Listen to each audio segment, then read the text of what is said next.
Next variable costs in aquaculture. Variable cost అంటే ఏంటివి అంటే ఆక్వాకల్చర్ చేయడానికి ఎలాంటివి తీసుకోవాలి, ఆక్వాకల్చరు కరెక్ట్గా చేయాలి అంటే కనుక mainly seed cost, feed cost ఈ రెండింటిని దృష్టిలో పెట్టుకొని కల్చర్ అనేది చేయాలి.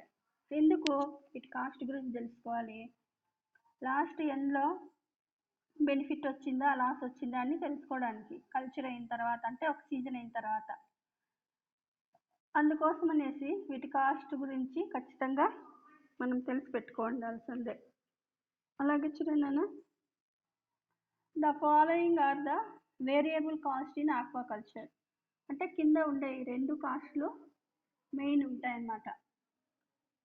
ఇంకా మిగతా ఏముంటాయి, ఒకవేళ ఎక్కువ ఉంటే వర్కర్స్ ఉంటారు, వీటితో కంపేర్ చేస్తే వర్కర్స్ది పెద్ద కాస్ట్ ఏం కాదు. ఓకేనా, వర్కర్ కాస్ట్ ఉంటుంది, ఇంకేదైనా మిషన్స్కి సంబంధించిన కాస్ట్ ఉంటుంది. మెయిన్లో ఏంటి అంటే seed cost and feed cost గురించి మెయిన్ అన్నమాట. ఫస్ట్ చూడండి, seed cost. All aquaculture operations begin with seed. Whether you purchase fish eggs or more likely fry or fingerlings. అంటే ఆక్వాకల్చర్ని స్టార్ట్ చేయాలంటే, ప్రారంభించాలంటే సీడ్స్, ఎగ్స్ కానీ, ఫ్రై కానీ, ఫింగర్లింగ్స్ కానీ ఏదో ఒక స్టేజ్లో పర్చేజ్ చేసుకోవాలి, కొనాలి. వీటిలో ఏ స్టేజ్లో అయినా తీసుకుంటారు. జనరల్గా సీడ్స్ తీసుకుంటారు.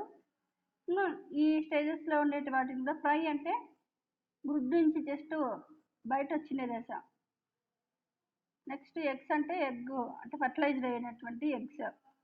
ఫింగర్లింగ్స్ అంటే ఇది అడల్ట్ ఏజ్ కంటే కొంచెం తక్కువ ఏజ్ అనమాట. అంటే ఫింగర్లింగ్కి రీప్రొడక్షన్ జరిగే ఏజ్కి మధ్యలో ఉండే ఏజ్ అనమాట ఫింగర్లింగ్స్ అంటే. వీటిలో ఏదో ఒక స్టేజ్లో తీసుకొచ్చుకోవాలి.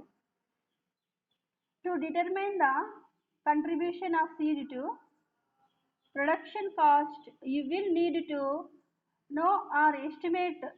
అంటే చూడండి, అయితే మనము ఈ కాస్ట్ ప్రొడక్షన్ అనేవి సరిపోతాయా లేదా, మనం తీసుకున్నటువంటి ల్యాండ్కి, పాండ్కి, ఓకేనా, మన దగ్గర అవైలబుల్గా ఉండేటటువంటి ఆ వాటర్కి, ఆ పాండ్స్ ఎన్ని ఉండాలి, అలాగే మన దగ్గర ఉండే పాండ్స్కి తీసుకున్నటువంటి స్టేజెస్ సరిపోతాయా లేదా అనేది ముందు ఎస్టిమేషన్ చేసుకోవాలి.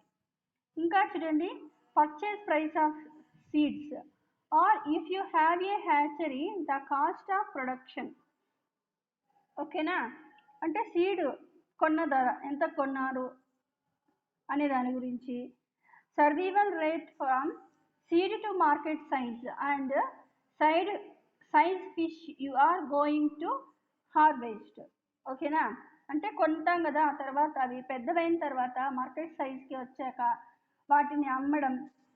ఓకేనా, వాటిని అమ్మడం, హార్వెస్టింగ్ చేయడం అంటే తీసుకెళ్ళి ఇచ్చేయడం వేరే వాళ్ళకి, డబ్బుల విషయంగాను ఏదో ఒక రూపంలో అమ్మడం అనమాట. ఇవన్నీ కూడా మెయిన్.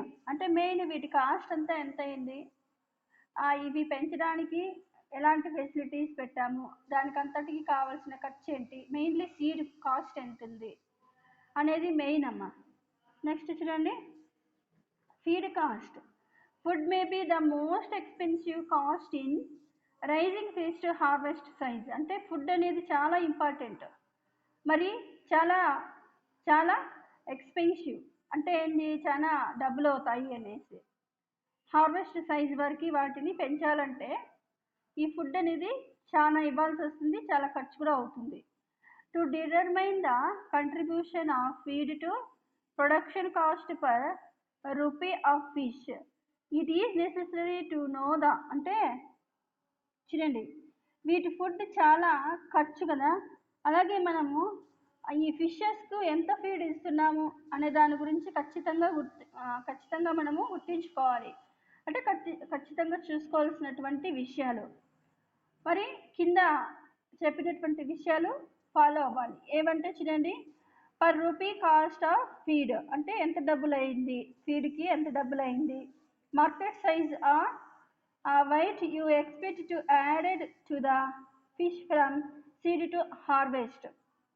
అంటే సీడ్ నుంచి మార్కెట్ సైజు వచ్చినప్పటి వరకు ఎంత ఫీడ్ ఖర్చు చేశాము అనేది కూడా మనము నోట్ చేసి పెట్టుకోండి. అలాగే సర్వైవల్ రేట్ అంటే మనం తీసుకున్నటువంటి సీడ్స్ పెద్ద అవుతాయి కదా, అవి ఎంతకాలం బతికాయి, మధ్యలోనే చనిపోయాయా, చనిపోతే కనుక ఎంతకాలం బతికాయి, మనం అమ్మినంత వరకు బతికినాయా, లేదా మధ్యలోనే ఏమన్నా డిస్టర్బ్ అయిందా, చనిపోయాయా, అలాంటి వాటిని కూడా మస్ట్ బి ఫాలో అనమాట. The feed conservation ratio A measure of how efficiently feed food is converted to body weight. మనం ఇచ్చినటువంటి ఫీడ్ ఉంటుంది కదా, ఆ ఫీడ్కి ఫిష్ కొంచెం బరువు వస్తుంది కదా ఫుడ్ తినేసి, ఆ ఫుడ్కి ఉండే రేషియోని ఖచ్చితంగా గుర్తించాలి. మనం ఎక్కువ ఫీడ్ ఇస్తే కనుక తక్కువ వెయిట్ వచ్చిందా, మనం ఇచ్చినటువంటి ఫీడ్కి కరెక్ట్గా అది పెరిగిందా, లేదంటే మనం ఇచ్చి అది వేస్ట్ చేసిందా, తినకుండా అలాగా వేస్ట్ చేసిందా, ఇవన్నీ కూడా ఫాలో అవ్వాలి. Survival rate in relation to the amount of food your fish require is important because you will be feeding fish that may die before they reach harvest size. When this occurs, the overall feed cost per unit of harvestable fish will increase. Pattern that fish mortality takes will be important in determining how feed costs are affected. అంటే చూడండి, ఇంకా మనం fish అవి ఎంత వయసు వరకు పెరిగాయి అనేది, అవి తీసుకున్నటువంటి ఫుడ్ రేషియోకి, ఆ బాడీ బిల్డప్కి రెండిటికి ఉండే రేషియో తెలుసుకోవాలి. ఎందుకంటే మనం ఇచ్చిన ఫీడ్ రేటు గిట్టుబాటు అయిందో లేదా, అంటే మనం ఇచ్చినటువంటి ఫీడ్కి అది బాగా వెయిట్ వచ్చిందా లేదా ఇంకేదైనా ప్రాబ్లమ్స్ వచ్చాయా, అంటే ఫీడ్ గురించి ఆ బాడీలో వచ్చినటువంటి చేంజెస్ అన్నీ కూడా అబ్జర్వ్ చేయాలి. ఇలా తెలుసుకోవడం వల్ల మనం చేసినటువంటి కల్చర్ లాభమా నష్టం అనేది మనమే ఎస్టిమేషన్ వేసేయచ్చు, అంతే కదా. Mainly seed cost and feed cost main very very important in aquaculture. అంటే ఫిష్ కల్చర్లో ఫస్ట్ సీడ్ ఉంటేనే కదా ఫీడ్ వేస్తాం. సీడ్స్ తీసుకొని వాటిని హార్వెస్ట్ వరకు తీసుకెళ్ళాలి, అంటే అమ్మే సైజు వరకు, మార్కెట్ సైజు వరకు పెంచాలి మనం. ఓకేనా, మధ్యలో కూడా వాటి నుంచి వచ్చిన ప్రోడక్ట్ని మనం అమ్ముకోవచ్చు. అదంతా అమౌంట్ విషయంలో ఎంత పెట్టామో మనకి ఎంత వచ్చింది, మధ్యలో ఇప్పుడు చిన్న సీడ్సే తీసుకుంటాము, అవి రీప్రొడక్టివ్ సైన్స్కి వచ్చింటాయి. ఆ రీప్రొడక్షన్ జరిగితే ఎగ్స్, వాటి నుంచి ఇంకా ఫింగర్లింగ్స్, ఇంకా జూనైల్స్, ఏదో ఒక స్టేజ్ అనేది కనిపిస్తూ ఉంటుంది ఫ్రై. వీటిల్లో మళ్ళీ వీటిని కూడా మనం పర్చేజ్ చేసుకోవచ్చు, లేదా మనమే కూడా ఉంచేసుకోవచ్చు, మనమే ఇంకో పాండ్ని బిల్డప్ చేసుకోవచ్చు. ఓకేనా, అంటే టోటల్గా మనం పెట్టినటువంటి అమౌంట్కి వాడికి ఖర్చు చేసిండే దానికి ఆ రేషియోని మనం ఖచ్చితంగా చూసుకోవాలి. లేదంటే మనం చేసి ఏదో చేస్తాడము అనేసి. ఓకేనా, అలా అనమాట. నెక్స్ట్ చూడండి, ఇప్పుడు మార్కెట్ సైజ్కి వచ్చి ఉంటుంది కదా, మార్కెట్ సైజ్కి వచ్చిండే దాన్ని ఏం చేయాలి, ఇలా ఏదో పద్ధతి ద్వారా ఏదో మెథడ్లో దాన్ని పర్చేజ్ చేసేయాలి. అంటే కొనుగోలుదారులకి, అంటే ఇక్కడ వాళ్ళు ఎవరైతే తీసుకుంటారో వాళ్ళకి ఇచ్చేసేయాలన్నమాట. ఉంటే కదా మనకి లాస్. ఎందుకు, అడల్ట్ అయ్యేసరికి, ఓల్డ్ ఏజ్ అయ్యేసరికి ఎక్కువ డిసీజెస్ వచ్చేస్తూ ఉంటాయి, సో మనం లాస్ అవుతుంది. అందుకనేసి ఈ రీప్రొడక్షన్ టైంలో కానీ, రీప్రొడక్షన్ అయిపోయిన తర్వాత కానీ, కొద్దిగా రీప్రొడక్షన్ చేసిన తర్వాత కానీ వాటిని అప్పుడు దాన్ని మార్కెట్ సైజ్ అంటారు. అప్పుడు దాన్ని హార్వెస్టింగ్ చేసేయాలి, చేయకపోతే ప్రాబ్లమ్స్ అవుతాయి. ఇప్పుడు మనకి ఉండే టాపిక్ ఏంటంటే హార్వెస్టింగ్ లేదా మార్కెటింగ్ ఛానల్స్. అంటే వీటిని ఎలా మార్కెట్లో అమ్ముతారు, అంటే నేరుగా అమ్ముతారా, ఇంకెవరెవరైనా మీడియేటర్ ఉంటారా, ఇంకా ఏదన్నా కన్జ్యూమర్స్ ఎలా తీసుకుంటారు వీటిని. ఓకేనా, ఒక 3 టైప్స్లో వీటిని తీసుకుంటారమ్మా. 3 టైప్స్ ఉన్నాయి దీనికి సంబంధించి. చూడండి, మార్కెటింగ్ ఛానల్స్ చూడండి, landing centres of marine fish are scattered all over coast. అంటే మార్కెట్ ఛానల్స్ అనేది చాలా ఇంపార్టెంట్, ఎందుకంటే మార్కెట్ దగ్గరగా ఉంటే ఈజీగా చేరుకోవచ్చు కదా, అందుకోసం అనేసి. But consuming centres are spread over the interior parts located far the wide from the landing centre. Fish is often carried over long distance to the consuming points by various means of transport. In the study area, fish passes through 3 channels to reach the ultimate consumers. అంటే చూడండి, mainly మనం పెంచడం పెద్ద గొప్ప కాదు, వాటిని మార్కెట్కి తీసుకెళ్ళాలి, అదే మెయిన్. మార్కెట్కి తీసుకునేటప్పుడు చాలా ఇన్ఫెక్టియస్ వచ్చి పాడు చేసే అవకాశం కూడా ఉంది, ఓకేనా. ఇలా జరగకుండా ఉండాలంటే మనకు మార్కెట్ దగ్గరలో ఏది ఉందో అక్కడైనా తీసుకెళ్ళి అమ్మేసేయాలి. లేదా ఒకవేళ దూరం అయిందనుకో, ప్యాథోజన్స్ అటాక్ అయ్యి మధ్యలోనే కొన్ని చనిపోయి అలా ప్రాబ్లమ్స్ వస్తూ ఉంటాయి. చూడండి, ప్రెజెంట్ డేస్లో క్రింద ఫాలో అయినటువంటి ఈ పాయింట్స్ కింద మెథడ్స్ ఉన్నాయి, ఎలా మార్కెటింగ్ చేస్తారు అనేది. కింద మనకి ఛానల్స్ ఉన్నాయి, అవే చూడండి. Channel 1, channel 2, channel 3, 3 types of channels ఉన్నాయి. ఈ 3 టైప్స్ ఆఫ్ ఛానల్స్ నుంచి మన ప్రజెంట్ డేస్లో ఈ ఫార్మింగ్ చేసే వాళ్ళు ఇలా అమ్మేస్తున్నారు అనమాట, హార్వెస్టింగ్ చేస్తున్నారు. ఛానల్ 1 చూడండి, producer to retailer to consumer. Producer అంటే ఎవరు? ఫార్మింగ్ చేసేవాడు, కల్చర్ చేసే ఆయన ప్రొడ్యూసర్ అంటారు. వాటిని ప్రొడక్షన్ చేసినటువంటి వాళ్ళు ఎవరైతే కల్చర్ చేస్తారో వాళ్ళు ప్రొడ్యూసర్స్. అలాగే రిటైలర్ అంటే ఏంటంటే మధ్యలో ఎవరికైనా చిన్న చిన్న వ్యాపారులు ఉంటారు కదా, వాళ్ళకి అమ్మేది అనమాట, ఓకేనా. వాళ్ళు చిల్లర వ్యాపారి అంటారు వాళ్ళని, రిటైలర్స్. ఈ రిటైలర్స్ కన్సూమర్స్కి అమ్మడం. కన్సూమర్స్ అంటే ఎవరైతే తింటారో లేదా వాళ్ళు దేనికన్నా యూజ్ చేసుకొని మనకు అవసరం లేదు వినియోగించుకునే వాళ్ళు, అంటే దాన్ని తినడమో లేదా ఫ్యాక్టరీస్కో లేదా ఇంకో దానికో వాటి నుంచి వచ్చిన బై ప్రోడక్ట్స్ని తీసుకోవడానికో దేనికైనా సరే వాళ్ళ ఇష్టం అది, ఓకేనా. ఇదొక ఛానల్. ఈ మెథడ్లో కూడా ప్రజెంట్ మార్కెటింగ్ చేస్తున్నారు. నెక్స్ట్ ఛానల్ 2, ప్రొడ్యూసర్స్ అంటే ఫార్మింగ్ చేసేవాళ్ళు. యాక్టినర్స్ అంటే వీళ్ళెవరు? వేలం వేసేవారు. రిటైలర్ అంటే చిల్లర వ్యాపారి.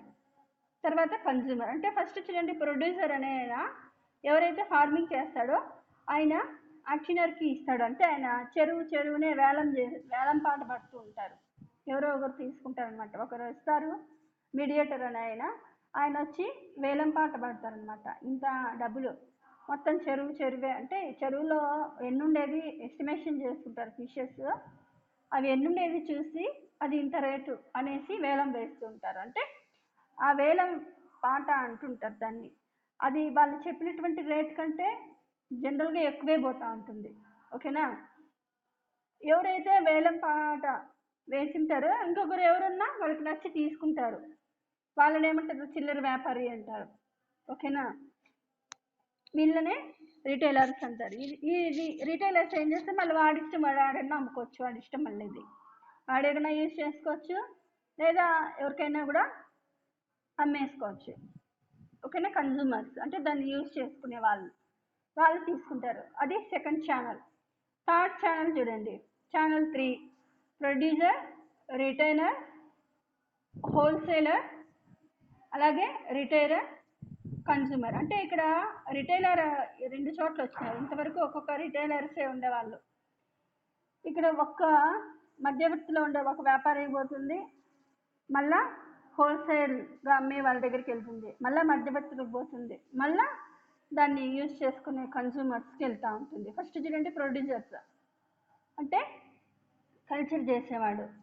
వాడు ఏం చేస్తాడు? రిటైలర్కి ఇస్తాడు మొత్తం ఫిషెస్ అంతా. ఆ రిటైలర్స్ ఏం చేస్తారు? హోల్సేల్ వ్యాపారికి ఇస్తాడు. ఆ హోల్సేల్ వ్యాపారి ఏం చేస్తారు? మళ్ళీ రిటైలర్స్కి ఇస్తాడు. ఆ రిటైలర్ ఏం చేస్తారు? నెక్స్ట్ లాస్టింగ్ అంతే కన్జ్యూమర్స్కి ఇచ్చేస్తారు. అంటే వాటిని యూజ్ చేసుకునే వాళ్ళ దగ్గరికి వెళ్ళిపోతుంది, ఓకేనా. ఇలా జరుగుతుంది నాన్న. ఏది మార్కెటింగ్ ఛానల్ అనేది మనం ఏమనుకుంటాం, ఎవరికో ఒకరికి ఇచ్చేస్తారు అంతే అయిపోయింది అనుకుంటాం. అలా జరగదు. ఇది ఇన్ని ప్రాసెస్లో దీన్ని మార్కెటింగ్ చేస్తారు. ఏదో ఒక మెథడ్ని ఫాలో అవుతారు. వాళ్ళంతకు వాళ్ళే అమ్మడము అంటే ఇప్పుడు వ్యాపారులు అంటే తీసుకునే వాళ్ళు ఎక్కడెక్కడ ఉండారో ఈ ఫార్మింగ్ చేసే వాళ్ళకి తెలియకపోవచ్చు. అట్లా వేరే వాళ్ళకి అమ్మడానికి కొందరు వ్యక్తులు ఉంటారు. వాళ్ళు ఏం చేస్తారు, వీళ్ళ దగ్గర తీసుకోవడం, వాళ్ళు కొంచెం లాభం పెట్టుకోవడం. ఇప్పుడు వాళ్ళు ఒక 1000 రూపీస్ తీసుకున్నారనుకో, వీళ్ళు 1200కి అమ్ముతారు. అంటే వీళ్ళకి ఎంత లాభము, 200 లాభం వచ్చింది మధ్యవర్తికి. ఓకేనా? అలా అన్నమాట, మధ్యవర్తి కొద్దిగా లాభం పెట్టుకుంటాడు. అర్థమైందా? ఇలా మార్కెటింగ్ చేస్తారు. ఓకేనా? నెక్స్ట్ చూడండి, నెక్స్ట్ మనము ఇంకా దీనికి సంబంధించి కొన్ని డిసీజెస్ ఉన్నాయి. కొన్ని మాత్రమే చెప్పుకున్నాము ఇంతకుముందు క్లాసెస్లో. ఇప్పుడు ఇంకా మిగిలిన డిసీజెస్ గురించి చూద్దాం. ఫస్ట్ చూడండి, జనరల్గా వీటికి బ్యాక్టీరియల్ డిసీజెస్ వస్తాయి, వైరల్ డిసీజెస్ వస్తాయి, ప్రోటోజోమల్ డిసీజెస్ వస్తాయి, పారాసైటిక్ డిసీజెస్ కూడా వస్తూ ఉంటాయి. ఈ ప్రోటోజోవన్స్ కానీ, వైరస్లు కానీ, బ్యాక్టీరియల్ కానీ, ఏదన్నా కానీ వీటికి వస్తే కనుక అవి ఏ ప్రోటోజోవన్స్ అటాక్ అయ్యాయి, ఆ డిసీజ్ ఏమని పిలుస్తారు, అలాగే ఆ డిసీజ్ సిమ్టమ్స్ ఏంటి, ఆ సిమ్టమ్స్కి ఏ విధంగా ట్రీట్మెంట్ చేయాలి అనే 4 స్టెప్స్ ఉంటాయి ఇక్కడ. మెయిన్గా ఏ డిసీజ్ అన్నా కానియచ్చు, అది బ్యాక్టీరియా డిసీజ్ కావచ్చు, వైరల్ డిసీజ్ కావచ్చు, ప్రోటోజోవన్ డిసీజ్ కావచ్చు, పారాసైటిక్ డిసీజ్ కావచ్చు, ఏదన్నా కావచ్చు. ఇలా 4 ఉంటాయి. ఏది ఇన్ఫెక్టియస్, ఏదైతే ఇన్ఫెక్షన్ చేస్తుందో దాని నేము, ఆ డిసీజ్ నేము, సిమ్టమ్స్ ఎలా ఉంటాయి, ట్రీట్మెంట్ ఎలా ఉంటుంది అనేది. ఫస్ట్ చూడండి, బ్యాక్టీరియల్ డిసీజెస్. ఆ బ్యాక్టీరియల్ డిసీజెస్కి సంబంధించి ఇక్కడ 3 బ్యాక్టీరియాస్ గురించి చదువుకుంటాం. మెయిన్గా ఈ 3 బ్యాక్టీరియాస్ ఏం చేస్తాయి, ఈ 3 టైప్స్ ఆఫ్ బ్యాక్టీరియాస్ అవి ఫిషెస్ని పాడు చేస్తూ ఉంటాయి పాండ్లోకి వెళ్ళి. చూడండి, ఆ బ్యాక్టీరియాస్ సూడోమోనాస్, ఐక్రోమోనాస్, సాల్మెనిసిడా, ఆరోమోనాస్, పంక్టినస్. ఇవి మెయిన్గా బ్యాక్టీరియాస్, ఫిషెస్ని పాడు చేసే బ్యాక్టీరియాస్. ఒక్కొక్క దాని గురించి చూద్దాం. First Pseudomonas. ఈ సూడోమోనాస్ వల్ల వచ్చినటువంటి డిసీజ్ ఏంటంటే ఫిన్ రూట్ ఆర్ టైల్ రాట్ అనే డిసీజ్ వస్తుంది. అంటే మీకు అర్థం అవ్వాలి, ఇది ఫిన్కు టైల్కి వస్తుంది. ఫిన్ అంటే వాటికి వాచాలు ఈదుదానికి యూజ్ అవుతాయి కదా, అవి. టైల్ అంటే తోకకు. ఈ రెండింటికి ఈ బ్యాక్టీరియా సూడోమోనాస్ అనే బ్యాక్టీరియా ఇన్ఫెక్ట్ చేస్తుంది అని. సిమ్టమ్స్ చూడండి, తెల్లగా వైట్ లైన్ అనేది చూడండి, white line on the marine of the fin ray become brittle and starts breaking. అంటే సిమ్టమ్స్ ఎలా ఉంటాయి, తెల్లని వైట్ లైన్ అనేది ఫిన్ మీద కనిపిస్తూ ఉంటుంది. ఈ ఫిన్రే అనేది ఏమవుతుంది అంటే పెల్స్గా అయిపోతుంది, అంటే డెలికేట్ అయిపోయేసి బ్రేక్ అయిపోతూ వస్తుంది. ఓకేనా? ట్రీట్మెంట్ చూడండి, 1 minute dip treatment in 500 ppm copper sulphate solution. అంటే 1 minute డిప్ చేయాలి, అంటే ముంచాలి. దేంట్లోకి, 500 pp కాపర్ సల్ఫేట్లో. ఓకేనా? 500 pp కాపర్ సల్ఫేట్లో ఇలా డిప్ చేయాలన్నమాట. డిప్ చేసి కాసేపు మనం ఉంచితే ఈ బ్యాక్టీరియాలు అనేటివి చనిపోవడము ఏదో ఒకటి జరిగి ఈ బ్యాక్టీరియా అనేది బాడీ నుంచి బయట వెళ్ళిపోతుంది. అలాగే సెకండ్ చూడండి, ఆక్రోమోనాస్ సాల్మెనిసిడా. చూడండి, ఇది కూడా ఒక బ్యాక్టీరియా, ఫిషెస్ని ఇన్ఫెక్ట్ చేసే బ్యాక్టీరియా. దీనివల్ల ఒక డిసీజ్ వస్తుంది. ఆ డిసీజ్ ఏమంటారంటే, ఆ డిసీజ్ని దీన్నే ప్యూరిన్ఫ్లోసిస్ అనే డిసీజ్ వస్తుందంట. ఓకేనా? సిమ్టమ్స్ చూడండి, ఓపెన్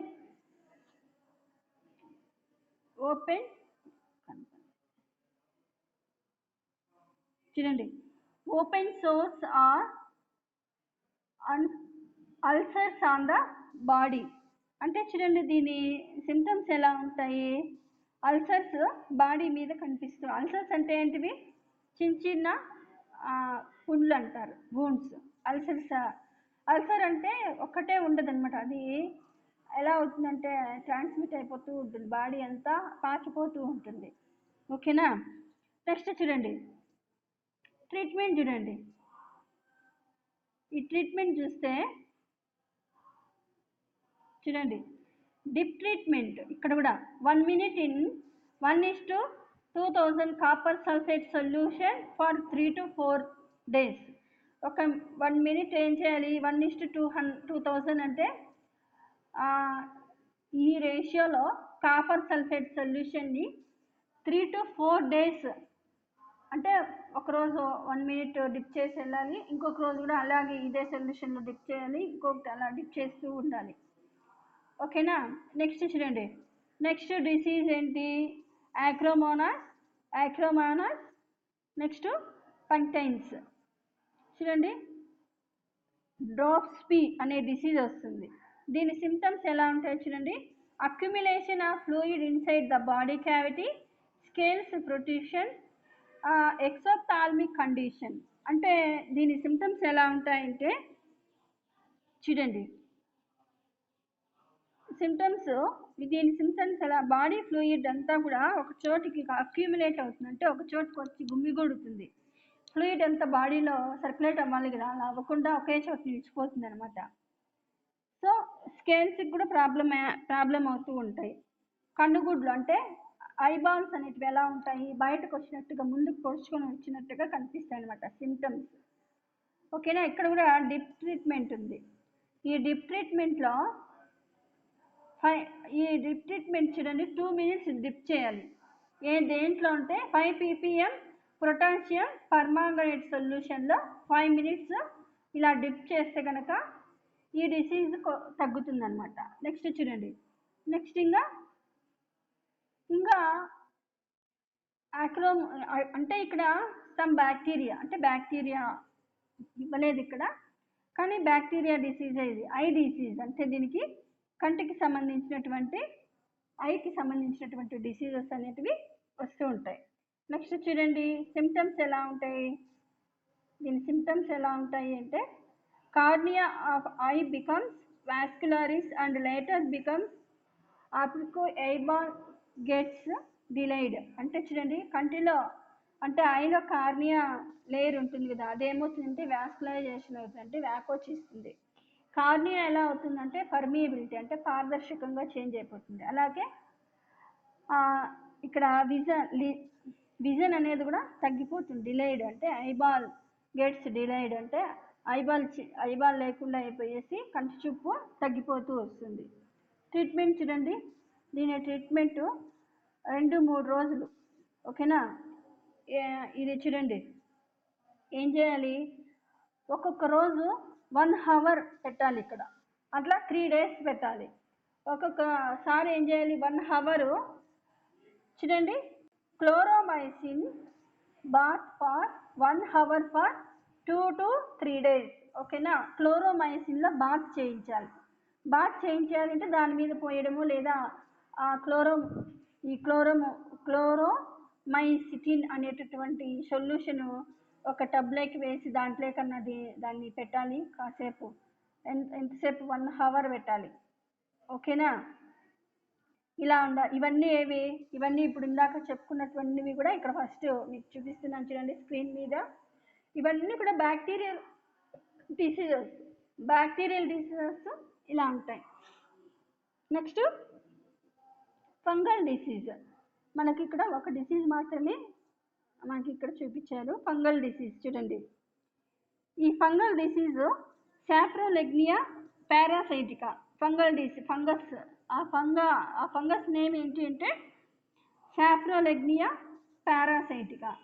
అలాగే డిసీజ్ ఎలా ఉంటుందంటే డిసీజ్ ఏంటి అంటే సాప్రోలెగ్నియాసిస్. డిసీజ్ నేమ్ ఏంటంటే సాప్రోలెగ్నియాస్, అంటే వాటర్ మౌల్ డిసీజ్ అని కూడా అంటారు దీన్ని.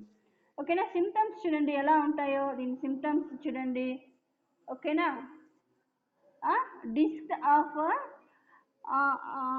Ulceration or exploration of skin followed by hemorrhage, blindness, tuft of white hair like outgrowth in the affected region.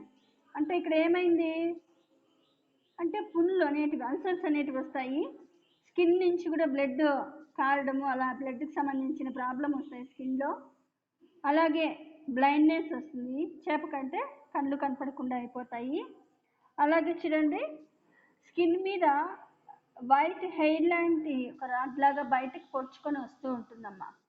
చూడండి దీనికి సంబంధించిన symptoms: dip treatment for 3 seconds in 1:10,000 solution of malachite green, or for 5 to 10 minutes in 3% common salt solution, or 1:1000 solution of potassium permanganate. అంటే చాలా types ఉన్నాయి, ఏ method అయినా follow అవ్వచ్చు, ఏ method అయినా ఇందులో ఫాలో అవ్వచ్చు. ఏమి ఇక్కడ 3 seconds అయితే కనుక 3 seconds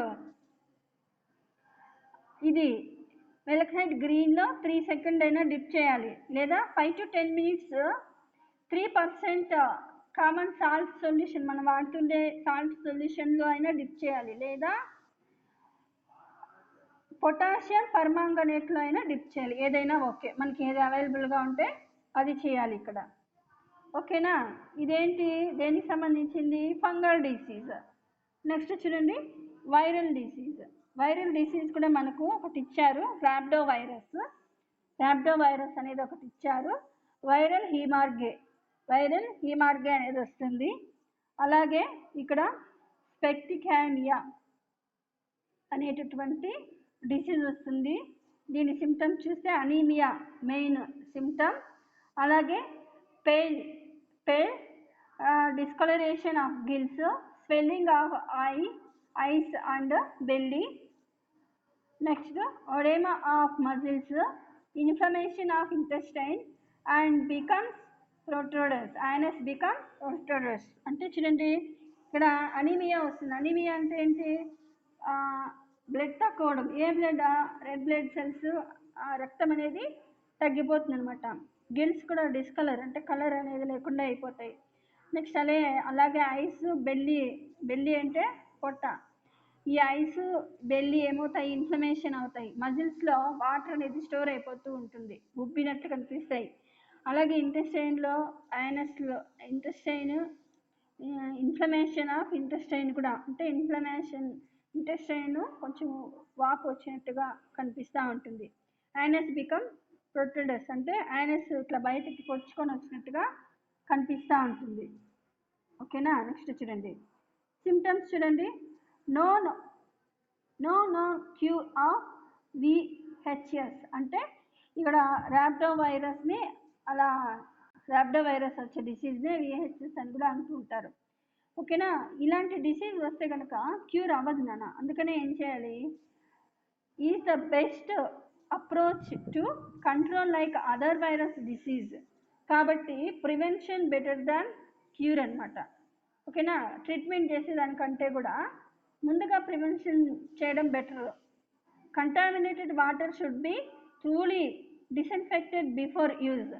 అంటే చూడండి కంటామినేటెడ్ వాటర్ అనేది వాడకుండా, ఫిష్కి ఉంటాయి కదా, ఫిష్కి పెడతారు కదా వాటర్, అవి ఎక్కువగా కంటామినేటెడ్ అవ్వకుండా, వైరస్లు లేనటువంటి ఆ వైరస్లు కనుక ఉంటే అవి చనిపోవడానికి కావాల్సినటువంటి ఫర్దర్ స్టెప్స్ తీసుకొని అలాంటి వాటర్ని కనుక పెడితే కొంచెం ఇలాంటి డిసీజెస్ రాకుండా చూసుకోవచ్చు నాన్న.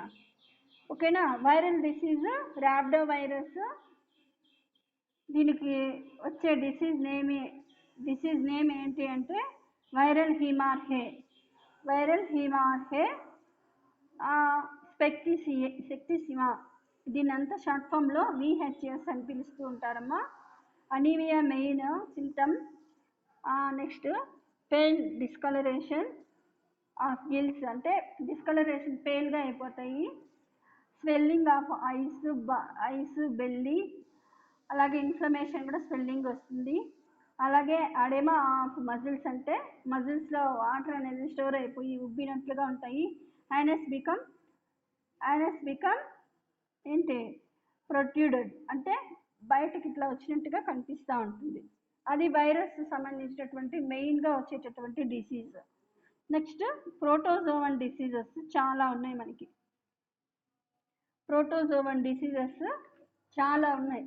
ఇంకా ఇప్పుడు మనం చెప్పుకునే లాస్ట్ ఒకటి తప్ప మిగతా అన్ని protozoan diseases. Mainly protozoan diseases Ichthyophthirius multifiliis, అలాగే మిక్సోబాలస్ లూసిఫెరసే, అలాగే మిక్సోబాలస్ ఎగ్జిగస్, అలాగే మిక్సోబోలస్ పివ్వేరి, స్పోరోజోవన్స్, కాస్టియా, నెకాట్రిక్స్, మిక్సోసోమా సెరెబ్రాలిస్, ఇవన్నీ కూడా ఈ ప్రోటోజోవన్స్. ఇప్పుడు చెప్పినవన్నీ కూడా ప్రోటోజోవన్స్ నేమ్స్.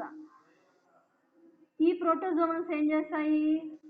ఈ ఫిషెస్ని ఇన్ఫెక్ట్ చేస్తూ ఉంటాయి. ఓకేనా? చూడండి, ఫస్ట్ ప్రోటోజోవన్ చూడండి. ఫస్ట్ వన్ ఏంటి? ఇక్టియోఫిస్ మల్టిఫిలాస్.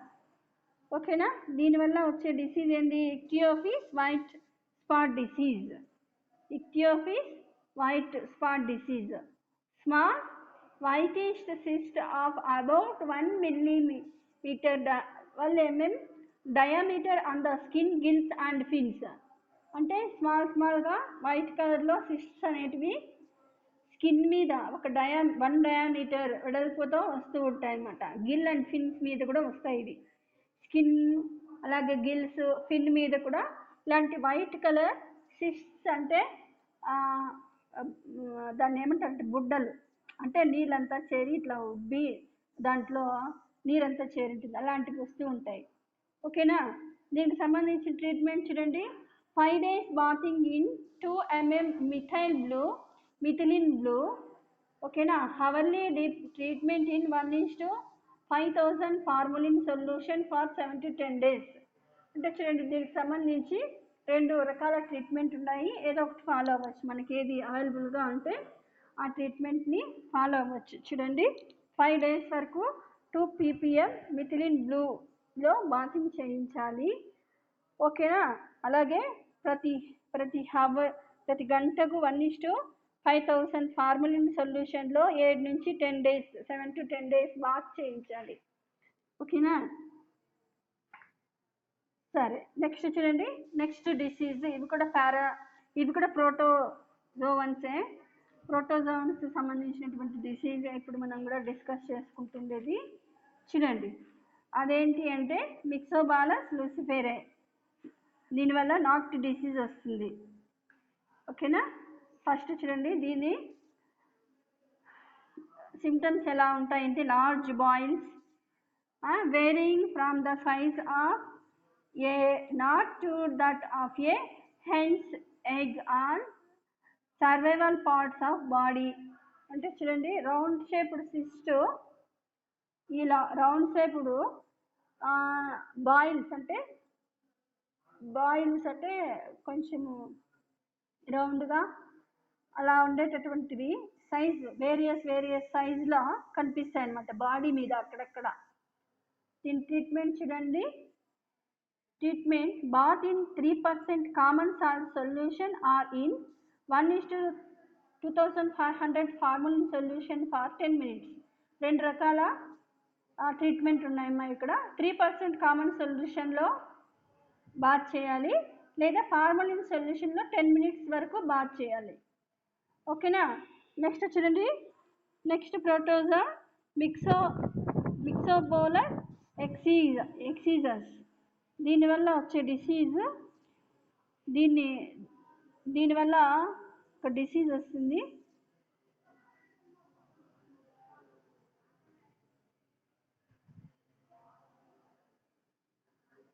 చూడండి, దీనివల్ల small whitish cyst about 1 mm diameter on the skin. ఓకేనా? ఇప్పుడు మనం చెప్పుకుంటుండేది ఏది? మనం చెప్పుకుంటుండే డిసీజ్ చూడండి. నెక్స్ట్ చూడండి, ఇప్పుడు మనము నెక్స్ట్ ఇప్పుడు చెప్పుకుంటున్నది మిక్సోబాలస్ మిక్సోబారస్ లూసిఫెర్. దీనివల్ల వచ్చే డిసీజ్ ఏంటి అంటే నాట్ డిసీజ్ వస్తుంది అని చెప్పుకున్నాం కదా. నెక్స్ట్ మిస్సోబోలస్ ఎక్సిజస్ చూడండి.